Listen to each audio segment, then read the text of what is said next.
perkembangan ekonomi syariah di sepanjang tahun 2021 ini paling tidak, Clara? Ya baik, perkembangan ekonomi syariah di sepanjang 2021 ini diprediksi masih akan tumbuh positif. Menarik bukan? Mau tahu perkembangan syariah serta akuntansi syariah di Indonesia? Mari disimak video berikut ini.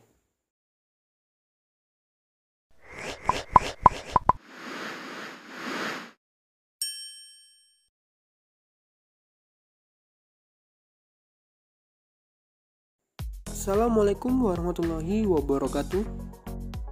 Perkenalkan, nama saya Rangga Pangestu. Di sini saya akan menjelaskan bagaimana perkembangan syariah dan perkembangan akuntansi syariah di Indonesia. Perkembangan pesat terjadi dalam kegiatan usaha dan lembaga keuangan yang berbasis syariah. Dalam 3 dekade terakhir, lembaga keuangan telah meningkatkan volume dan nilai transaksi berbasis syariah yang tentunya meningkatkan kebutuhan terhadap akuntansi syariah. Selanjutnya, perkembangan pemikiran mengenai akuntansi syariah juga mulai berkembang. Hal ini ditandai dengan makin diterimanya prinsip-prinsip transaksi syariah di dunia internasional. Tidak dapat dipungkiri bahwa motor dari penerapan transaksi syariah diawali oleh sistem perbankan syariah dan kemudian dilanjutkan dengan sektor lainnya. Di Indonesia baru terjadi 9 tahun kemudian, melalui pendirian Bank Muamalat Indonesia pada tahun 1991. Pendirian Bank Muamalat sendiri bukanlah sebuah proses yang pendek, tetapi dipersiapkan secara hati-hati. Untuk mengakomodasi kebutuhan masyarakat, sebelum tahun 1992 telah didirikan beberapa lembaga keuangan non-bank yang kegiatannya menerapkan sistem syariah. Selanjutnya, melalui UU Nomor 7 Tahun 1992 tentang perbankan dan dijabarkan dalam PP Nomor 72 Tahun 1992, pemerintah telah memberikan kesempatan untuk pelaksanaan bank syariah. Perkembangan lembaga keuangan syariah selanjutnya di Indonesia hingga tahun 1998 masih belum pesat karena baru ada 1 bank syariah dan 78 bank perkreditan rakyat syariah atau BPRS yang beroperasi. Pada tahun 1998 dikeluarkan UU Nomor 10 Tahun 1998 yang memberikan landasan hukum lebih kuat untuk perbankan syariah. Melalui UU Nomor 23 Tahun 1999 hingga disahkannya UU Nomor 21 Tahun 2008 tentang perbankan syariah. Perkembangan perbankan syariah meningkat tajam, terutama dilihat dari peningkatan jumlah bank atau kantor yang menggunakan prinsip syariah dan peningkatan jumlah aset yang dikelola. Sektor syariah yang sedang berkembang adalah transaksi investasi syariah dan sektor keuangan non-bank. Transaksi ini terus mengalami peningkatan, diantaranya berikut ini. 1. Obligasi syariah atau suku. 2. Pasar modal syariah. 3. Perusahaan pembiayaan syariah. 4. Lembaga keuangan mikro syariah. 5. Dana pensiun syariah. 6. Pendanaan proyek syariah. 7. Real estate syariah. Pertengahan bulan Juni 2008, Dewan Perwakilan Rakyat RI mengesahkan 2 undang-undang yang penting, yaitu UU Surat Berharga Syariah Nasional atau SBSN tahun 2008 dan UU Perbankan Syariah tahun 2008. Dengan 2 undang-undang yang baru ini, Indonesia diharapkan dapat mengambil peran dalam perkembangan ekonomi dan keuangan syariah sekaligus menjadi pusat ekonomi dan keuangan syariah internasional yang penting di Asia.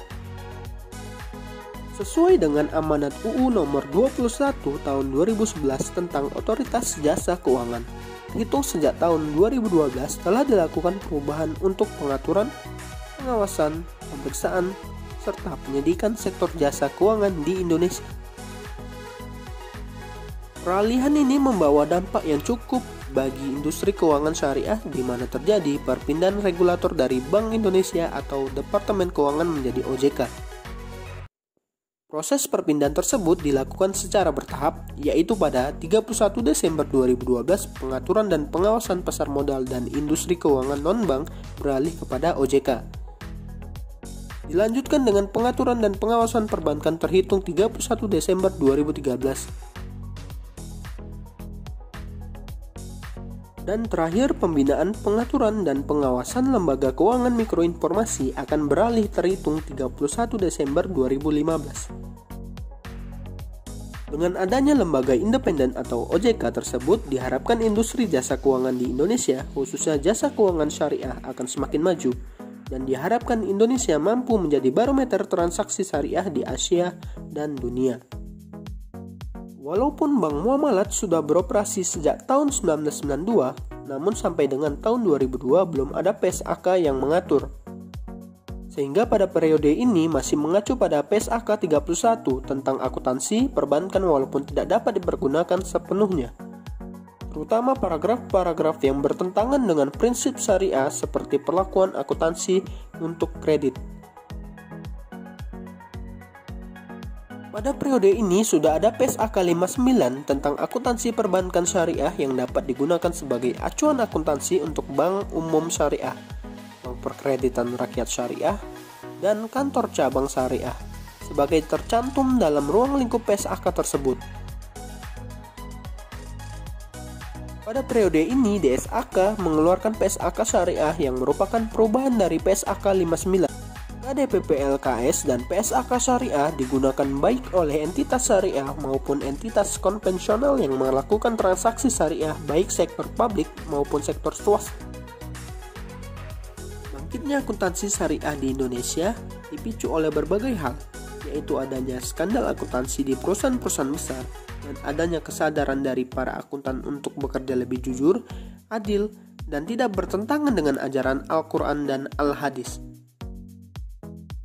Isu lain yang ikut mendorong perkembangan terhadap kajian akuntansi syariah adalah adanya harmonisasi standar akuntansi internasional di negara-negara Islam. Dengan demikian, saat ini Indonesia selain memiliki PSAK syariah, juga ada PSAK konvergensi IFRS SAK ETAP yang diluncurkan secara resmi pada tanggal 17 Juli 2009. Standar akuntansi pemerintah dan standar akuntansi keuangan untuk entitas mikro, kecil, dan menengah.